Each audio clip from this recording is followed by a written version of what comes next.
আসসালামু আলাইকুম। AVR fun 104 চ্যানেলের পক্ষ থেকে আপনাদের সবাইকে স্বাগতম। চলে আসলাম নতুন একটি ভিডিও নিয়ে। আশা করব আপনারা ভিডিওটি শেষ পর্যন্ত দেখবেন। তো চলুন দেরি না করে চলে যাই মূল ভিডিওতে। এই যে আপনারা দেখতে পাচ্ছেন একটি স্টেশন রুম। হ্যাঁ, আজকে আপনাদেরকে দেখাবো এই স্টেশনের পূর্বের ইতিহাস, বর্তমান স্টেশনের অবস্থা কী, সব কিছু। তো চলুন শুরু করি। চলুন আমরা চলে যাই যশোর জেলার অভয়নগরে চেঙ্গুটিয়া গ্রামে। হ্যাঁ, এই চেঙ্গুটিয়া গ্রামেই অবস্থিত এই স্টেশনটি। আর এই স্টেশনটির নাম হচ্ছে চেঙ্গুটিয়া রেল স্টেশন। একটা সময় এই স্টেশনে শোনা যেত ট্রেনের হুইসেল, লোকজনের কোলাহল, অনেক কিছুই। আজ শুধু স্মৃতি হিসেবে এটা পড়ে আছে।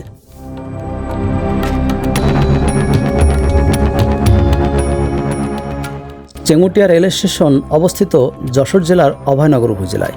ব্রিটিশ শাসন আমলে এই রেল লাইন তৈরি হয়েছিল দক্ষিণবঙ্গের মানুষের যাতায়াত সহজ করতে। এখান থেকে চলতো মানুষ, মালবাহী ট্রেন, সব কিছুই। আশেপাশের গ্রামের মানুষ যশোর কিংবা খুলনার দিকে যেতে এই স্টেশনটি ব্যবহার করত। তখনকার দিনে এটি ছিল একটি গুরুত্বপূর্ণ যোগাযোগ কেন্দ্র।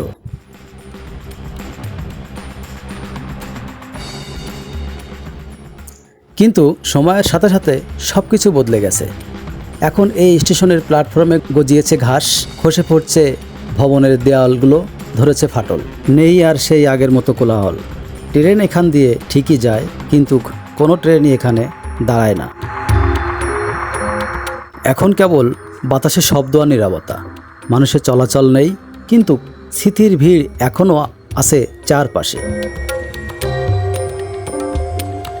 অভয়নগরের অনেক মানুষ এখনও মনে করেন এই স্টেশন তাদের জীবনের অংশ। এখানে প্রথম ট্রেনে চড়েছেন, দূর গ্রামের আত্মীয় স্বজনের বাড়িতে বেড়াতে গেছেন, কেউ বা বেড়াতে এসেছে, আবার কেউ চাকরিতে যোগদান করতে চলে গেছেন এই পথ ধরেই।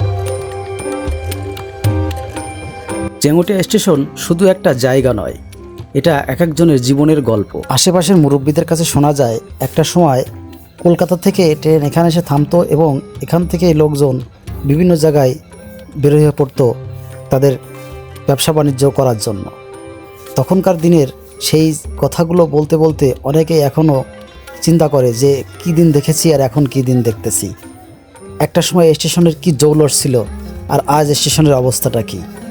তাদের চোখে সেটা যেন এখনও স্মৃতি হয়ে ভাসতেছে, কিন্তু আমাদের কাছে এটা মনে হবে যে কিছুই না। আজ এখানে আর ট্রেন থামে না, কিন্তু ইতিহাস থেমে থাকে না। এই স্টেশন যেন স্মরণ করিয়ে দেয় কিভাবে সময়ের সাথে বদলে যায় সব কিছু, কিন্তু থেকে যায় কিছু না বলা গল্প। চেঙ্গুটিয়ার এই ইতিহাস যেন হারিয়ে না যায়, সেটাই আমাদের দায়িত্ব। আমরা চাই এই স্টেশনে আগের মতো আবারও ট্রেন থামুক, লোকজনের কোলাহল বাড়ুক, লোকজনের যাতায়াতের ব্যবস্থা উন্নত হোক, সবাই যাতে আবার এই স্টেশনের মাধ্যমে ট্রেনে উঠতে পারে, আমরা এটাই কামনা করি। আপনারা দেখলেন আজ চেঙ্গুটিয়া রেল স্টেশনের কিছু পুরনো দিনের কথা, পুরনো স্টেশনের যে অবস্থা এখন, সেটা তো দেখা হবে নতুন কোনো ভিডিওতে। সে পর্যন্ত সবাই ভালো থাকবেন, সুস্থ থাকবেন। আর ভিডিওটি যদি ভালো লেগে থাকে অবশ্যই লাইক, কমেন্ট এবং চ্যানেলটা পারলে সাবস্ক্রাইব করে রাখবেন, কারণ এরকম ধরনের ভিডিও যাতে আপনার কাছে আগে পৌঁছে যায় সেজন্য সাবস্ক্রাইব করে বেল বাটনটি বাজিয়ে রাখবেন। সবাই ভালো থাকবেন, সুস্থ থাকবেন, সবার জন্য দোয়া রইল। আল্লাহ হাফেজ।